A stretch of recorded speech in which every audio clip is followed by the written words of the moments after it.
Directors Ken Burns has produced more than 30 documentaries with PBS and now has a new 12-hour series, The American Revolution, which takes a fresh look at our country's founding and how it turned the world upside down in the 1700s and since. Let's take a look. We think about independence movements of the 20th century. You don't always recognize the fact that the United States actually started that.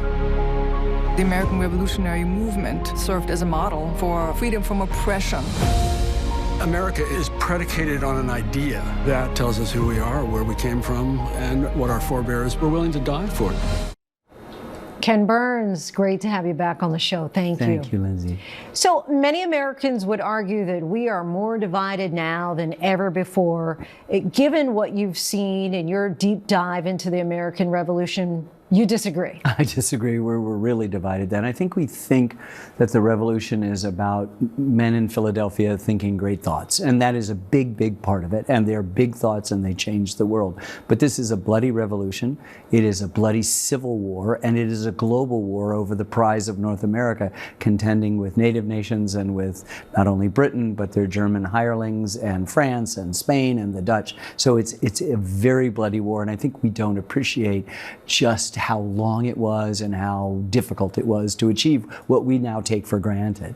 And I think that for many Americans, we initially think about the American Revolution being about one thing primarily, but right off the bat, you really get into the idea that it was a global issue, and the American Revolution was really just a small part of that. So the Brits have 26 colonies. Who knew that? I didn't going into that. Our 13 are the least profitable. The profitable ones are the ones in the Caribbean that have 90% slaves. And so there's a very complicated dynamic of Britain trying to protect its interests, Spain and France vying for it, native peoples hoping to forestall the takeover of their land. And so we find ourselves in argument with our own parents, in essence. Home is 3,000 miles away over taxes and representation, and whether they're going to let us take that Indian land. They can't afford for us to go in because they can't afford to protect us.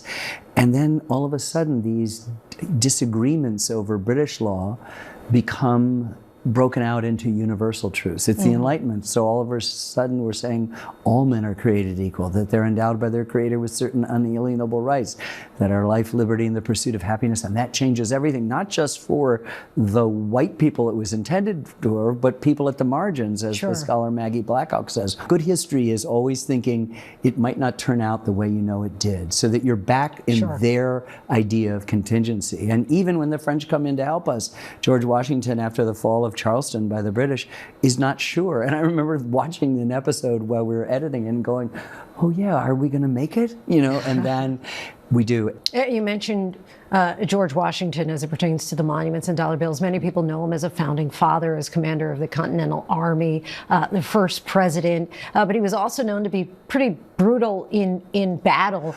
What else did you discover about him? He's rash on the battlefield. He rides out and risks his life, and if he's captured or if he's killed, the cause is over. He makes some pretty bad tactical mistakes at the Battle of Long Island, the biggest battle of the war, and then later at Brandywine, and some would say Germantown, and yet he's able to inspire people in the dead of night to fight. He convinces somebody from Georgia and Massachusetts that they're not from separate countries, which they thought, but they're this new thing called Americans. He's deferential to Congress. He knows how to pick subordinate talent, but more than anything else, he gives up his power twice. First his military power, and then his presidential power, setting in motion this American tradition of the peaceful transfer of power. And when George III, the English king, heard that he had resigned the presidency after giving up his military commission many years before, he said then he is the greatest character of the age. Lastly, I just have to say, we're out of time, but your enthusiasm is so... it comes across, and you've been working on this project for about 10 years at this point. Do you feel that this timing that it's coming out is really poignant? I think so. We started this when Barack Obama had 13 months to go in his presidency. So we were not planning. Nobody was talking 250. But as it arrives here, as we describe ourselves as divided, I think we've made something for everyone, and that maybe this helps put the us back in the U.S. It's a story we can all share. Everyone, regardless of political orientation, regardless of age or wealth or station or sex or location in the country, this is our story. And we've tried to be just umpires calling balls and strikes. This is what happened. I cannot wait to share this with everyone because I think it could help. Our hearts are pumping right along with you. Thank you so much, Ken Burns, for coming back on the show. The American Revolution, created by Ken Burns, written by Jeffrey Ward, and co-directed with Sarah Botstein and David Schmidt, premieres this Sunday on PBS and will air for 6 consecutive nights through Friday, November 21st, and streams on pbs.org for free.